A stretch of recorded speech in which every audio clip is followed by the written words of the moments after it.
take a look at the dark and eerie new novel Gallant from #1 New York Times best-selling author V.E. Schwab. Schwab is the author of more than 20 books, which have earned her critical acclaim and a massive following of fans around the globe. You know what, from young to old, people love her books. They've been profiled in the New York Times, Entertainment Weekly, Washington Post, translated to more than a dozen languages around the world. Awesome. And also optioned for television and film. So Schwab's latest work is the highly anticipated novel Gallant, which you just said. It's all about an eerie take, I guess, on haunting story about life, death, and the young woman beckoned by both. So let's take a look at this.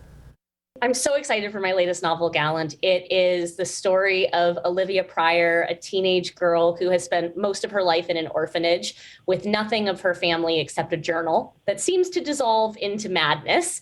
But at the back of the journal is a letter, a perfectly lucid letter from her mother to her. And at the end of that letter is a warning that she will be safe as long as she stays away from Gallant. For years, Olivia has no idea what this means until she receives a letter from an uncle she's never met summoning her home to the family estate, which is called Gallant. She arrives and finds no uncle, a house falling into disrepair, a garden being strangled by strange weeds, and a wall at the back of the estate with a locked door that seems to lead nowhere. The book tells an eerie, haunting story. I love scary stories as long as I'm the one writing them.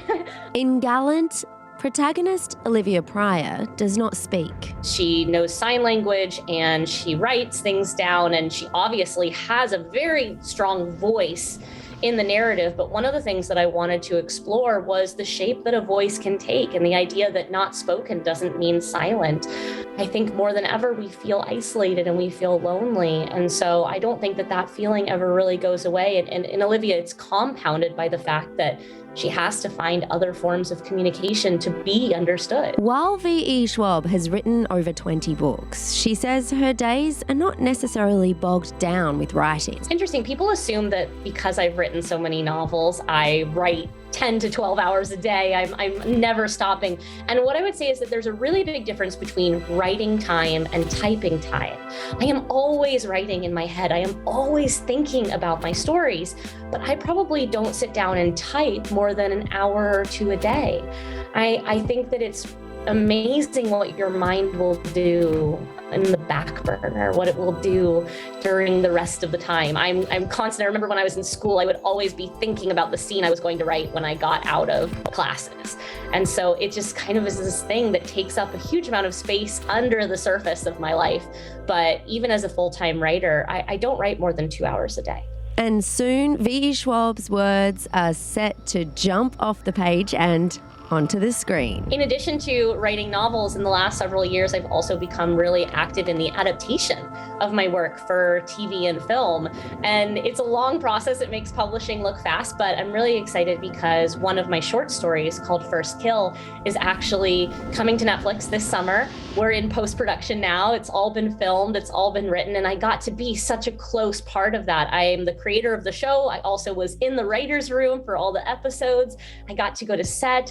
And so getting to see my work translated from a written medium into a visual one, it's a creative trust fall, but it's a really, really exciting one. And in addition, Shades of Magic, which is my most popular fantasy series, is being made into film, and The Invisible Life of Abby LaRue, my last novel before Gallant, probably these days my best known one, is also being adapted for film right now. And I always caution people to remember that the written work and the visual work are separate entities. One will never replace the other. People are always like, I hope they don't ruin the book. And I'm like, you can't ruin the book. The book is the book. The TV or the film will be the TV or the film. And the book Gallant is out now. You can find signed copies at a lot of independent bookstores. You can also order copies online or in person wherever books are sold.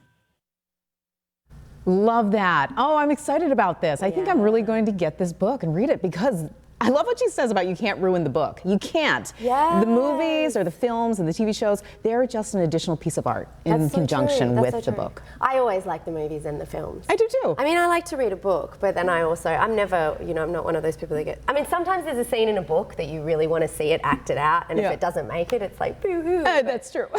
Yeah. Oh my gosh. Hey, you had a fun weekend.